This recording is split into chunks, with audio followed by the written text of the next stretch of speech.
भागं पाणो महासायकचारुचापं नमामि रामं रघुवंशनाथम्।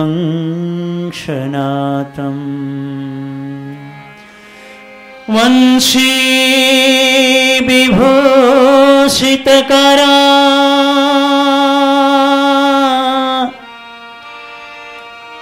नवनीरदाभा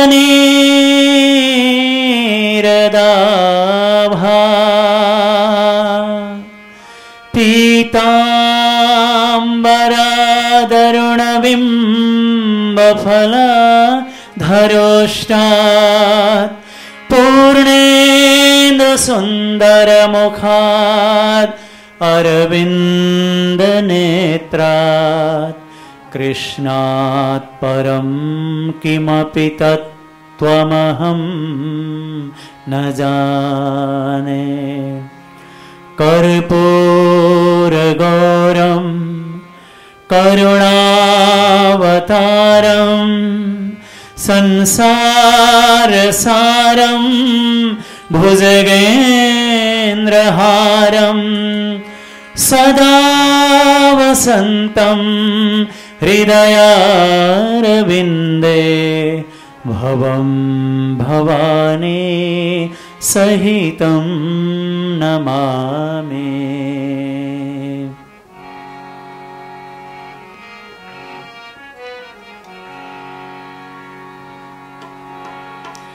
श्रीमन्नारायण नारायण नारायण श्रीमन्नारायण नारायण नारायण श्रीमन्नारायण नारायण नारायण श्रीमन्नारायण नारायण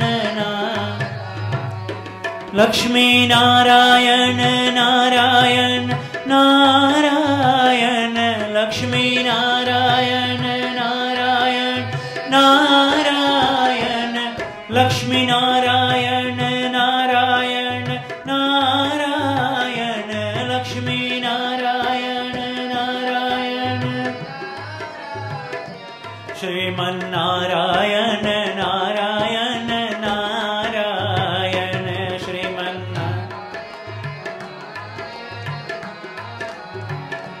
श्रीमन्नारायण नारायण नारायण श्रीमन्नारायण नारायण नारायण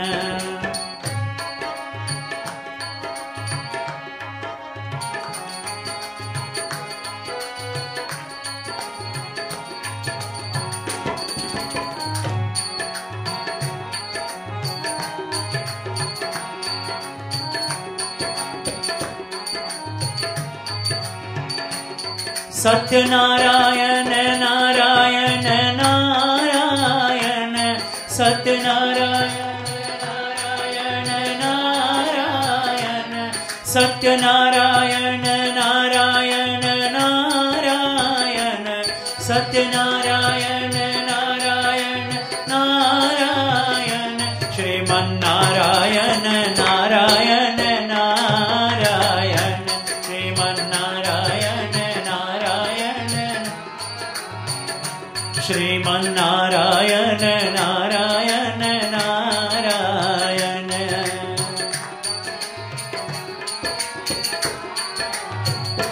सूर्य नारायण नारायण नारायण सूर्य नारायण नारायण नारायण सूर्य नारायण नारायण नारायण सूर्य नारायण नारायण भजमन नारायण नारायण नारायण भजमन नारायण नारायण नारायण श्रीमन्नारायण नारायण नारायण श्रीमन्नारायण नारायण नारायण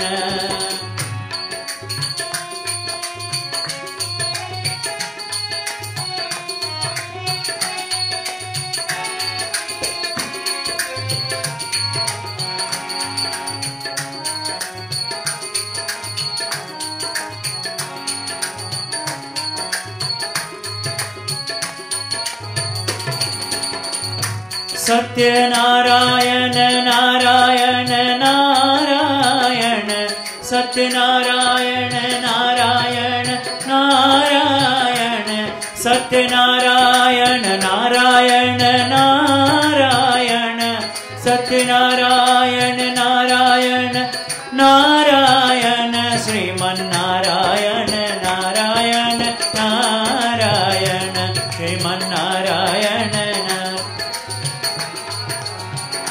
श्रीमन्नारायण नारायण नारायण श्रीमन्नारायण नारायण नारायण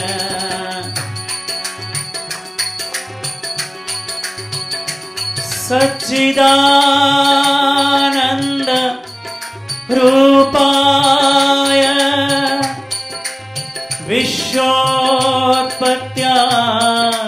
विश्वोत्पत्त्यादिहेतवे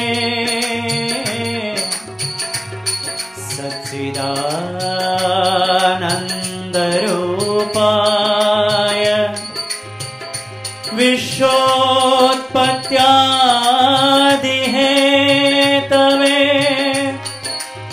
तापत्रय विनाशाय श्रीकृष्णाय वयं नमः लक्ष्मीनारायण नारायण नारायण लक्ष्मीनारायण नारायण नारायण लक्ष्मीनारायण नारायण नारायण लक्ष्मीनारायण नारायण नारायण श्रीमन्नारायण नारायण नारायण श्रीमन्नारायण नारायण नारायण श्रीमन्नारायण नारायण नारायण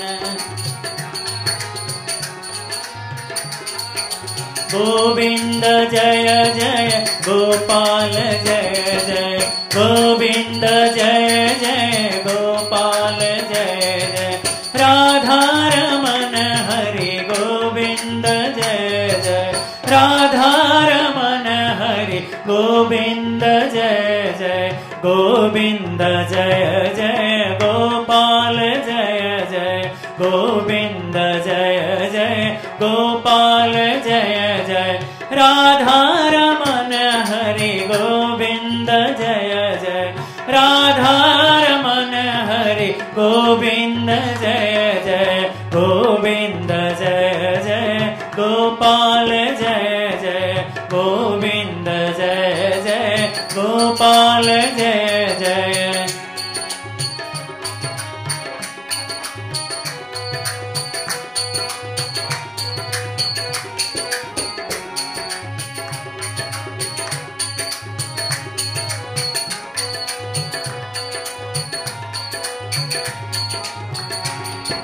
गोविंद जय जय गोपाल जय जय गोविंद जय जय गोपाल जय जय राधारमण हरि गोविंद जय जय राधारमण हरि गोविंद जय जय गोविंद जय जय गोपाल जय जय गोविंद जय जय गोपाल जय जय राधारमण हरि गोविंद जय जय राधारमण हरि गोविंद जय जय गोविंद जय जय गोपाल जय जय गोविंद जय जय गोपाल जय जय श्रीमन्नारायण नारायण नारायण श्रीमन्नारायण नारायण नारायण श्रीमन्नारायण नारायण नारायण श्रीमन्नारायण नारायण नारायण लक्ष्मी नारायण नारायण नारायण लक्ष्मी नारायण नारायण नारायण लक्ष्मी नारायण नारायण नारायण लक्ष्मी नारायण नारायण नारायण भज